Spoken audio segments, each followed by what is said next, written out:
ዛሬ ደግሞ እንደገና በሌላ ኤፒሶድ አዲስ አበባ ውስጥ በቅርብ ጊዜ የሞከርኳቸውን ሁለት ቺክን ቤቶች ላሳያችሁ።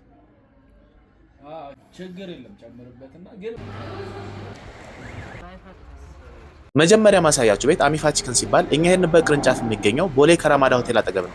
አዘጋጅተው የሚያቀርቡት ኤክስክሉሲቭሊ ፍራይድ ቺክን ሲሆን ሜኗቸው ላይ 4 ፒስ እና 8 ፒስ አማራጮች አሏቸው። እኛ ያዘዝነው 8 ፒስ ሲሆን እንደምታዩት ፖርሽኑ በጣም ብዙ ነበር። የቺክኑም ሳይዝ በጣም ትልቅ ነበር።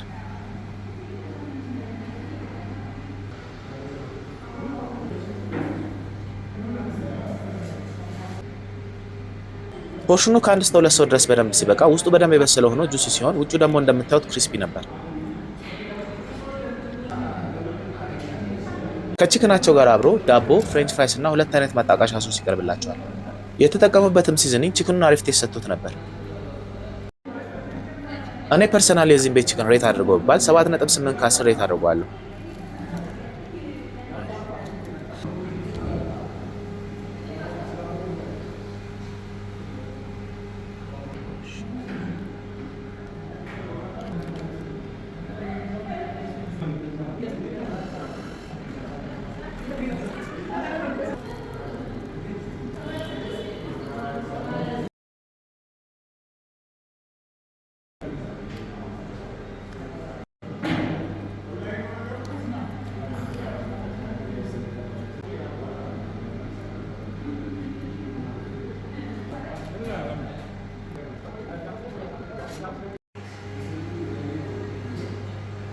ሁለተኛ ማሳያችሁ ቤት አዲሱ ገበያ አካባቢ ሲሆን የሚገኘው እዚህ አካባቢ እንደሚገኝ ግን በብዙ ሰው አይታወቅም። አዲሱ ገበያ አካባቢ ከጽዮን ሆቴል ተሻግሮ የተወሰነ ያህል ሜትር ከፍ እንዳላችሁ ታገኙታላችሁ።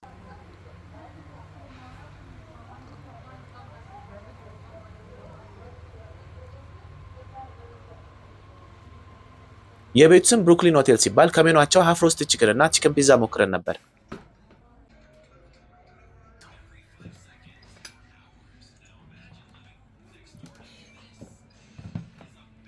ሮስት ቺክናቸው አቀራረቡ ይሄንን ሲመስል የሚመጣው ከሩዝ ሰላጣና የተወሰነ ያህል ቺፕስ ላይ ተደርጎበት ነው። ቺክኑ ላይም አብሮት የተሰራበት ሶስ በደንብ አለበት። ሳይዙም ተለቅ ያለ ሲሆን በተለይ ከሩዝ እና ሰላጣ ጋር ለአንድ ሰው በደንብ ይበቃል።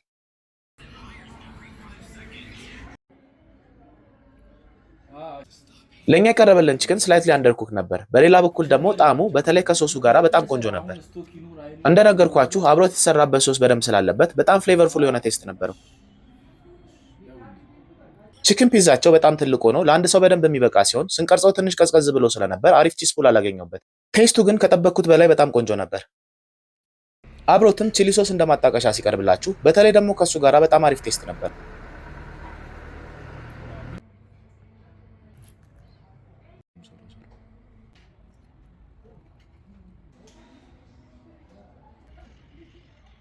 የዚህም ቤት ምግቦች ሬት አድርጋቸው ባል ሮስት ቺክናቸው በጣም አሪፍ ቴስት ኖሮት ስላይትሊ አንደር ኩክ ስለነበር 7 ከ10 ሬት አድርገዋለሁ። ቺክን ፒዛቸው ግን በጣም አሪፍ ሆኖ ምንም አይነት እንከን ስላላገኘሁበት 8.5 ከ10 ሬት አድርገዋለሁ። እኔ የሰጧቸው ሬቲንጎች ሁሉም የግል አስተያየት ሲሆኑ እናንተ ደግሞ ሄዳችሁ የእናንተን አስተያየት አሳውቁኝ።